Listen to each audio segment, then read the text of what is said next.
এটা তো শীতকাল চলছে নাকি? শীতকাল সম্পর্কে দুটো কথা বলে দিয়ে আপনার উপকার হবে ইনশাল্লাহ, আমাদের উপকার হবে ইনশাল্লাহ। একটা হাদিসে আসছে যে শীতকালটা হচ্ছে মুমিনদের জন্য গনিমত। মুমিনদের জন্য কি গনিমত? মানে হচ্ছে একটা সম্পদ, যে সম্পদটা যুদ্ধ করে লব্ধ করতে হয়, কিন্তু এখানে কোনো যুদ্ধের প্রয়োজনই হচ্ছে না। গনিমত, উপহার। কিরকম? শীতকালে রাতটা হয় লম্বা। রাত কি হয়? লম্বা হয় না? এতে করে সারা রাত আপনি অনেক ইবাদত করতে পারবেন। আর দিনটা হয় ছোট। দিনটা ছোট হয় না? এতে করে আপনি দিনের বেলা সওম বা রোজা রাখতে পারবেন। শীতকাল আসলেই সাহাবীরা বলতেন আহলান সাহলান। শীতকালকে বলতেন আহলান সাহলান। শীতকাল তুমি এসেছো, আলহামদুলিল্লাহ।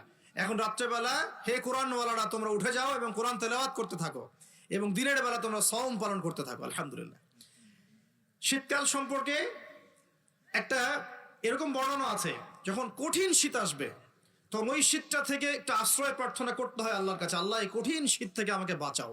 কারণ কি জানেন? কারণ হচ্ছে জাহান্নাম বছরে 2টা নিঃশ্বাস ছাড়ে। কয়টা নিঃশ্বাস? 2টা। একটা নিঃশ্বাস গ্রীষ্মকালে যখন প্রচন্ড দাবদাহ চলে, ওইটা হচ্ছে জাহান্নামের নিঃশ্বাসের ফসল। ওই প্রভাবে পৃথিবীতে এরকম দাবদাহ চলে। এই সায়েন্স বিশ্বাস করবে?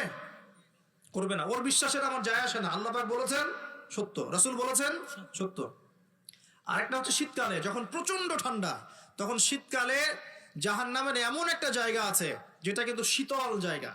জাহান্নামের পুরো জায়গাটাই কিন্তু আগুন নয়, এমনও জায়গা আছে যেটা কি খুব শীতল। ওই শীতল অংশ শ্বাস ছাড়লে এই যে পৃথিবীতে সেই এই শীতের একটা প্রভাব চলে আসে, প্রচন্ড ঠান্ডার শৈত্য প্রভাব চলে আসে। এটা হয়তো অনেকে বিশ্বাস করবে না, মনে করবে যে এটা ধর্মান্ধ কথাবার্তা। হাদিসে আছে নবী সাল্লাল্লাহু আলাইহি ওয়াসাল্লাম বলেছেন, কে সত্যবাদী? এই পুরো সভ্যতা না রাসূল সাল্লাল্লাহু আলাইহি ওয়াসাল্লাম? এই বিশ্বের সমস্ত মানুষ সত্যবাদী বেশি না আল্লাহ রাসূল বেশি সত্যবাদী?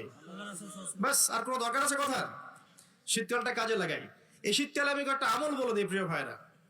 শীতকালে নবী সাল্লাল্লাহু আলাইহি ওয়াসাল্লাম এই যে তাহাজ্জুদ পড়তে উৎসাহিত করেছেন, সওম রাখতে উৎসাহিত করেছেন, এবং সাহাবীরা কোরআন তেলাওয়াত করতে উৎসাহিত করেছেন। একটা হাদিসে আছে তিনটা কাজ মানুষের গোনার একটা বড় বড় অংশকে মিটিয়ে দিবে।